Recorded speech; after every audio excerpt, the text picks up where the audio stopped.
So JL, can you tell us what the number one method you have found for getting your name out there and any other marketing tips that you have? Oh man, thanks for having me back, by the way. That is a huge question. It depends. So much of it depends on what area writers are writing in. And for example, like marketing a middle grade book is different from marketing a YA book because a lot of the book buyers and sort of gatekeepers in the middle grade space are school and librarians, parents, whereas in the YA space, there are teen readers, but there are also adult readers. And so it's a different animal. So it's hard to answer that question broadly. What I would say is that having an understanding of who your audience is and who you're trying to reach is sort of the first thing you need to know before you can even consider how to market something. Because how you market to reach one audience is not the way that you market to reach another audience. You need to know where your audience is getting information, and you need to sort of understand where your audience, how your audience builds trust with brands. An example would be Gen Z, right? So Gen Zers are very big into TikTok. I mean, I'm very big into TikTok, and I'm like on the tail end of millennials. Like I think I'm on the year cutoff, so I don't get to be a cool Gen Zer. But anyway, but for example, like I was doing some research and learning a little bit about how one of the great appeals of TikTok, which is very different from Instagram in that it's not sort of like this image based, perfected and polished sort of platform. TikTok's seems to thrive on like authenticity and authentic connections, which makes sense because it was born out of a pandemic. So you see this sense of consumers there not wanting to be sold to, wanting to feel like they have an authentic connection with someone versus like a corporation trying to gain their trust. I find that Gen Zers tend to be very sort of wary of corporations and they're sort of more person to person. And so I think knowing that is really helpful because that changes, whether or not you post something on Instagram that's very stylized and pretty and choreographed or something really authentic and personal, like you opening your book for the first time on TikTok. Those are going to have different effects. And you have to know where that content makes the most sense and who's going to respond and receive to that content. And you have to know which platform to use in order to get that content. So Twitter is the platform I use to connect with the writing community because to be honest, like that's who I relied on when I was trying to learn to write. And it's still who I rely on when I go for just like writing sprints and encouragement and like publishing celebration, like publishing news. And it's just sort of where publishing kind of lives is on Twitter. And so I built my platform there in terms of just like connecting with people. Because first and foremost, I was a writer and I wanted to be a part of the writing community as I learned and grew as a writer and continue to learn and grow as a writer.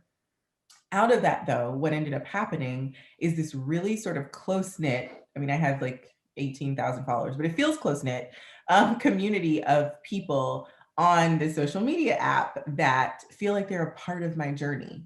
They celebrate with me, they encourage me, and vice versa. And so I realized when I had a book coming out, and I told my Twitter followers, for example, that they wanted to celebrate with me and they wanted to see me succeed. And so I leaned into that and continue to share moments with them, continue to go to Twitter and tell them the news about my book and really leverage that platform as a communication space between me and this community I built.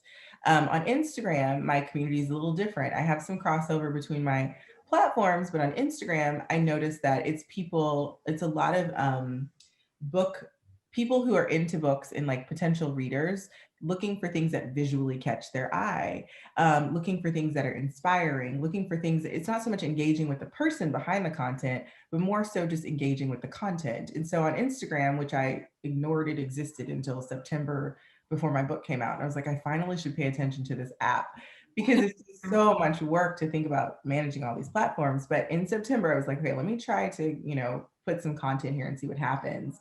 It was really a game plan of me figuring out, how do I put content out that's different from Twitter? Because it's not the same medium and people there don't respond the same necessarily. Like I'm not reaching the same people.